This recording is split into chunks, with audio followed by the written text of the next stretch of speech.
Fala aí galera, tudo na paz? Lucas Ramando aqui e hoje a gente vai falar sobre o lado errado. Como assim? A gente vai falar sobre a anomalia dos canhotos. O porquê que pessoas nascem canhotas. Qual que é o problema deles? Aí fica tranquilo que a gente não vai falar mal não, tá? Pelo contrário, a gente vai entender o que cada um de nós, inclusive os 90%, aproximadamente, de destros no mundo, podem aprender com os canhotos. E eu te garanto que a gente tem muito mais a ver com isso do que a gente imagina. Então, fica comigo até o final desse vídeo que eu tenho certeza que você vai sair daqui melhor. Se você não sair, pode deixar aqui nos comentários que eu vou ler depois.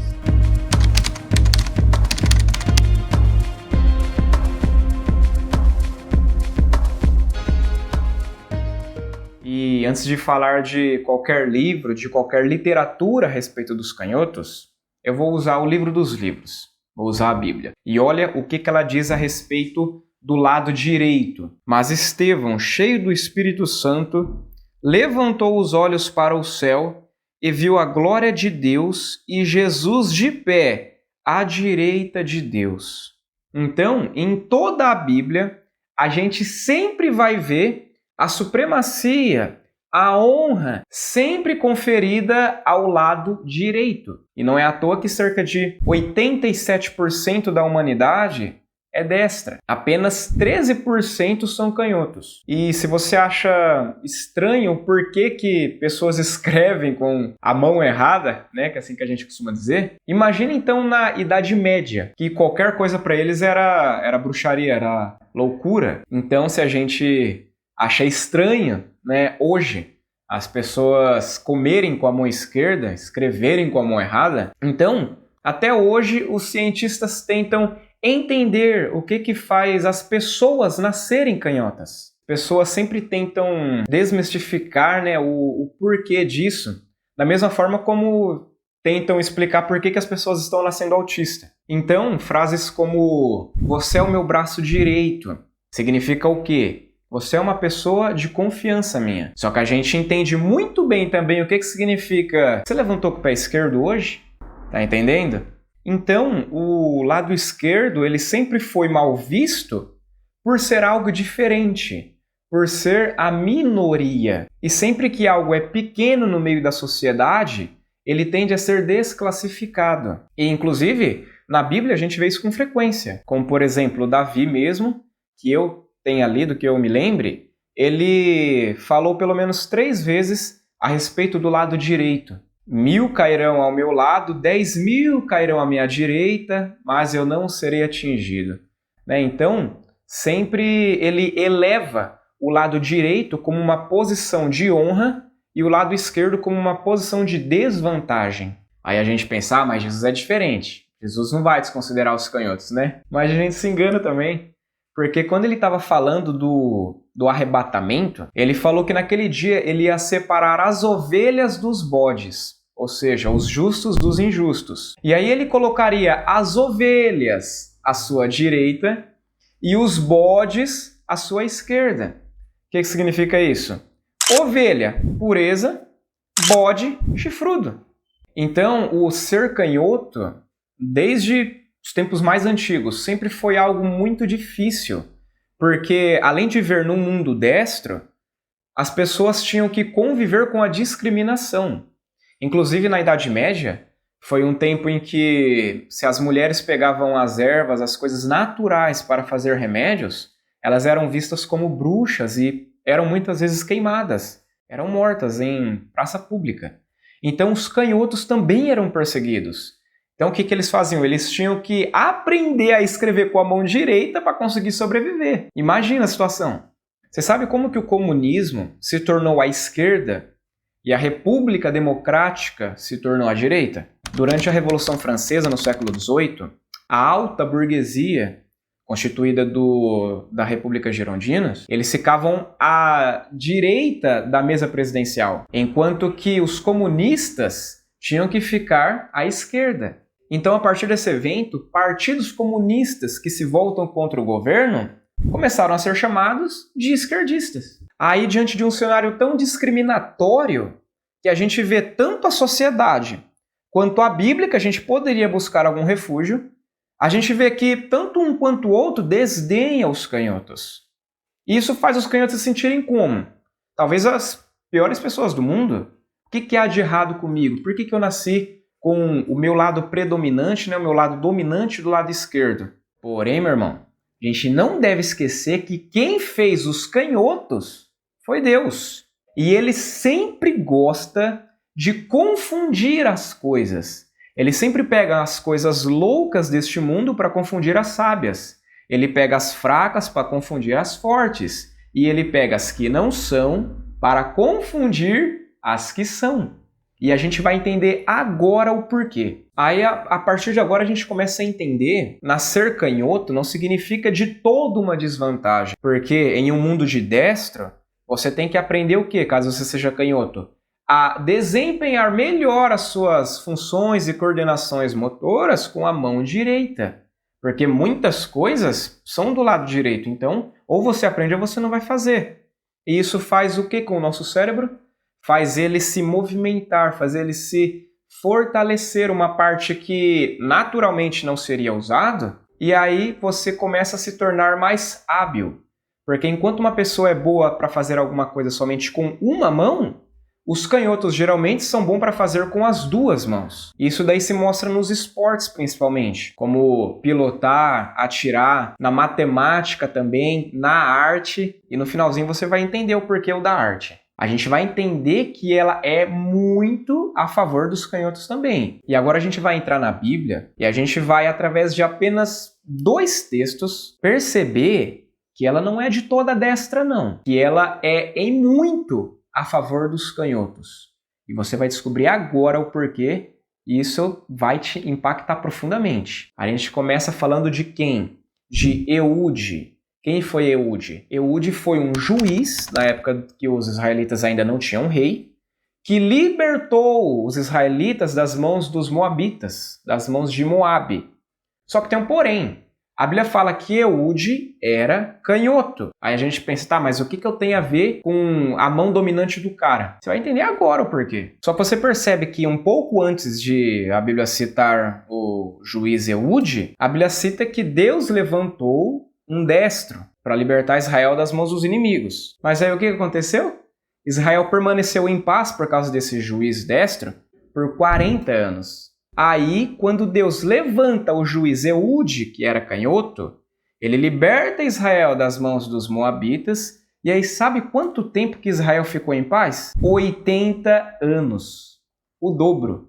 E isto foi o maior período registrado de paz na época dos juízes. Aí a gente começa a entender, então, que tem algo de especial aí que a gente pode aprender, que a gente pode pegar para a nossa vida. Eude era benjamita. E o que significa? Que os benjamitas das 12 tribos de Israel, eles eram os que mais nasciam canhotos. Porque canhoto é algo que se herda, né, hereditário, de pai, de mãe para filho. E de todas as tribos, eles eram o que tinha a maior concentração de canhotos. E aí, em um evento, os benjamitas, que eram canhotos, eles estupraram uma concubina de um levita que estava em viagem. Aí as outras 11 tribos ficaram cabreiras com a tribo de Benjamim e falou para entregar os agressores, caso contrário eles iam fazer guerra. Meu irmão, sabe quantos soldados benjamitas tinham, caso fosse para a guerra? 26 mil homens. Sabe quantos eram das outras 11 tribos todas reunidas? 400 mil. Imagina agora essas não duas tribos, né? Esses 2 exércitos com essa desproporção se enfrentando. Seria uma carnificina, não tem nem o que falar. Porém, os benjamitas se sentiram seguros e autoconfiantes. E eles falaram, a gente não vai entregar ninguém. Aí os israelitas falaram, então é guerra. 400 contra 26 mil é fácil fazer a conta. Só que aí tem um porém, meu irmão. Olha o que diz o versículo. Dentre todos esses soldados benjamitas, havia 700 canhotos, muito hábeis, e cada um deles podia atirar uma pedra com a funda num cabelo sem errar. E você quer saber a conclusão agora? No primeiro dia de batalha, os 400 mil israelitas foram contra os 26 mil benjamitas, e nenhum benjamita morreu, mas eles mataram 22 mil soldados de Israel. É algo incrível, não é? Tá parecendo os 300 de Esparta, que só mata, não morre ninguém. This is Sparta! Aí Israel falou, não, aconteceu alguma coisa errada, vamos de novo, né? A gente tá com a vantagem aqui, a gente já ganhou, a gente não precisa nem lutar quase, a gente já tá ganho. Foram de novo no dia seguinte, pediram permissão para Deus e foram. Quando eles foram com os 378 mil que tinha restado, para tentar matar os 26 mil benjamitas, sabe o que aconteceu? Os benjamitas mataram mais 18 mil israelitas, mas novamente nenhum benjamita morreu. É algo incrível. Aí os israelitas recuaram. Eles pensaram, peraí, tá parecendo aqui que é praticamente impossível derrotar eles, não importa o nosso número. Pela terceira vez eles foram até Deus e perguntaram, né? Senhor, a gente deve ir? A gente vai conseguir vingar o nosso amigo, esse crime terrível que eles fizeram? Aí na terceira vez Deus falou, pode ir, que eu vou dar a vitória a vocês. Aí no terceiro dia eles se levantaram mais confiantes e foram guerrear. Foram tentar matar pelo menos um, estrear, né, um morto ali na tribo de Benjamim. Só que você sabe o que a Bíblia registra? Presta atenção agora. O Senhor derrotou Benjamim perante Israel. E naquele dia os israelitas feriram 25.100 benjamitas, todos armados de espada. Ou seja, foi necessário Deus intervir, foi necessário Deus colocar as suas mãos sobre os israelitas para eles conseguirem derrotar Benjamim. Ou seja, foi Deus quem derrotou aqueles canhotos. Não foram os israelitas compostos a maioria de destras. Você está entendendo? Você está conseguindo pegar aqui o que eu estou querendo dizer? E aí os israelitas mataram 25.100 benjamitas. Restaram então 900. Só que quantos eram fundeiros canhotos? 700. Muito possivelmente, aqueles 700 canhotos dito lá no começo estavam inclusos nesses 900 sobreviventes. Caso contrário, não haveria necessidade nenhuma de falar qual era o lado dominante deles. Aí você deve estar se perguntando, mas por que Israel não teve nenhuma vantagem sobre os benjamitas? Porque imagina que os israelitas eram destros e os benjamitas eram canhotos. Beleza. A partir do momento que os israelitas, que guerreavam a vida toda, foram com a espada, né, naturalmente segurando com a mão direita, na hora que eles foram enfrentar os irmãos deles na guerra, que eles eram todos irmãos, né, mesmo que estavam em guerra, eles eram irmãos. Eles viram vindo na sua direção, os benjamitas seguram na espada com a mão errada. Aí imagina a reação deles. Espera aí, eu tô acostumado a receber os golpes do lado esquerdo, porque a pessoa geralmente é destra que eu enfrento, então é como um aperto de mão. A gente dá a mão direita esperando que venha a mão do outro lado. Se a gente dá a mão direita e o cara dá com a mão esquerda, não casa, não combina, a gente não tem aquela coordenação motora para isso.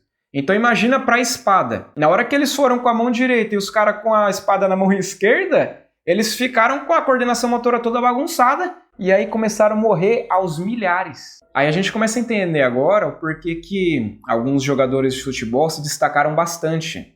Como, por exemplo, o Rivaldo da seleção brasileira, o Messi, o Maradona, que os três são canhotos da perna, né? A perna dominante deles é a esquerda. Aí você fala, e o que isso tem a ver? Que imagina, o goleiro, ele está acostumado a receber os chutes sempre com a perna direita do seu oponente, né? Aí ele já tem praticamente uma visão da onde que a bola vai ir, a direção. Agora, se o cara é canhoto, muda tudo e na hora confunde. Entende? Então, para o futebol, ser canhoto de perna também é uma vantagem. Eu te falo também que se você for jogar ping-pong, você que é destra, for jogar ping-pong com uma pessoa canhota, você também tem uma grande chance de perder. Porque você também está sempre acostumado a receber a bolinha do lado direito do seu oponente. Você vai receber a bola do lado esquerdo, então você vai ter que ficar jogando desproporcional ao que você está acostumado, né? Então, o que eu quero dizer com essa mensagem é o seguinte, que Deus, ele não muda. Então você não deve se preocupar se você é canhoto, se você é negro, se você é mulher, ou se você é mesmo pobre. que se você tiver alguma desvantagem perante a sociedade, você vai criar um ambiente favorável para Deus colocar os olhos em você e te usar para mudar o ambiente ao seu redor, para criar situações de milagres e usando a sua desvantagem, usando o seu demérito. Porque Deus sempre pega as coisas loucas deste mundo para confundir as sábias. Então, muitas vezes é na sua fraqueza que Deus vai manifestar o seu poder. Então, um dos motivos pela qual o exército no tempo de Davi foi o mais forte da terra não era porque simplesmente Davi era um rei justo, que Deus amava muito, e inclusive tem muito mérito nisso, mas também porque dentre aqueles 1.300.000 homens, segundo o recenseamento que ele fez Joabe, fazer, se encontravam, sabe que tipo de soldado? Esse daqui, ó. Eles estavam entre os combatentes que o ajudaram na guerra, utilizavam o arco e flecha e a funda para atirar com pedras, tanto com a mão direita como com a esquerda. E eles pertenciam à tribo de Benjamim e eram parentes de Saul. Então, até mesmo Davi, que por muitas vezes favoreceu o lado direito, a destra de Deus, a destra do trono de Deus, ele teve o seu exército fortalecido por causa do braço esquerdo dos benjamitas, a qual muitos deles, inclusive até hoje, conseguem manusear a espada ou fazer muitas coisas com as duas mãos. Então, meu irmão, mesmo que a maioria de nós não seja canhoto, sempre que você tem uma desvantagem, é exatamente isso que Deus vai usar para fazer os milagres através da sua vida. Então você não tem que se sentir uma pessoa desprezada. Você não tem que se importar com o que as pessoas dizem, como as pessoas olham para você. Você tem que saber que você tem valor para Deus e que esse seu demérito, esta sua escória, é exatamente aquilo que Deus vai usar, moldar e trabalhar para avançar com o seu reino na terra. E isto, como a gente pode entender através dessa mensagem, está comprovado e registrado como profecia para a sua vida nas Sagradas Escrituras. Então pega essa palavra, não deixa ninguém tirar ela do seu coração, que no tempo certo você vai ver a loucura sendo transformada em sabedoria. E para finalizar, eu vou deixar aqui alguns nomes de alguns famosos que comiam e bebiam com a mão esquerda e se tornaram e fizeram grandes coisas na Terra. Então, se você é canhoto, cerca das 10%, 13% das pessoas que estão me ouvindo, pode ficar feliz com isso, que eu tenho certeza que você também poderá chegar lá. Bill Gates, o homem que foi o mais rico do mundo por muitos anos. O príncipe William da Inglaterra. Barack Obama, que foi o primeiro presidente negro dos Estados Unidos. O francês Napoleão Bonaparte, que foi um dos maiores comandantes da França. Os maiores pintores, Leonardo da Vinci, Michelangelo. Stan Lee, que foi um dos co-criadores dos personagens da Marvel, que fizeram sucesso no mundo. Um dos maiores diretores de todos os tempos da cinematografia, James Cameron. Também Christopher Nolan, o maior piloto de automóvel do mundo da Fórmula 1, Ayrton Senna. O jogador de futebol, um dos maiores laterais da seleção brasileira, Roberto Carlos. O Charles Chaplin, a Oprah Winfrey, que foi a maior, talvez uma das maiores apresentadoras de canal de televisão dos Estados Unidos. A cantora Lady Gaga, o Justin Bieber, o Eminem, foi talvez um dos maiores rappers brancos da atualidade.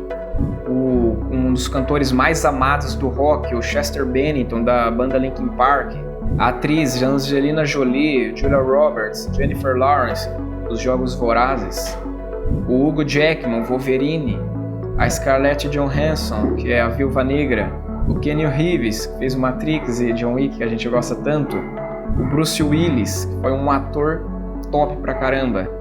E no nosso meio brasileiro, um dos mais conhecidos, a apresentadora Fátima Bernardes, Machado de Assis, da literatura brasileira, e o melhor jogador de sinuquinha do Brasil, Baianinho de Mauá. Então, meu irmão e minha irmã, vai nessa tua força, que eu tenho certeza que Deus vai trazer a realização de cada um dos teus planos. Não desiste e não se deixe abalar pelas suas dificuldades e deméritos, porque Deus pode fazer até mesmo as trevas se tornar luz. Então, espero que tenha ajudado bastante mesmo e deixa o like para ajudar para que outras pessoas também possam conseguir encontrar esse vídeo. Se você conhece alguém que está precisando ver essa mensagem também, inclusive se for canhoto, pode mandar esse vídeo para ela também, que eu tenho certeza que você também vai ser abençoado, tá bom? Se você não é inscrito, se inscreva no meu canal para você não perder nenhum dos próximos vídeos que estão com temas cada vez mais fortes, tá bom? Fica com Deus, gente, um forte abraço e eu te espero. Até o próximo vídeo.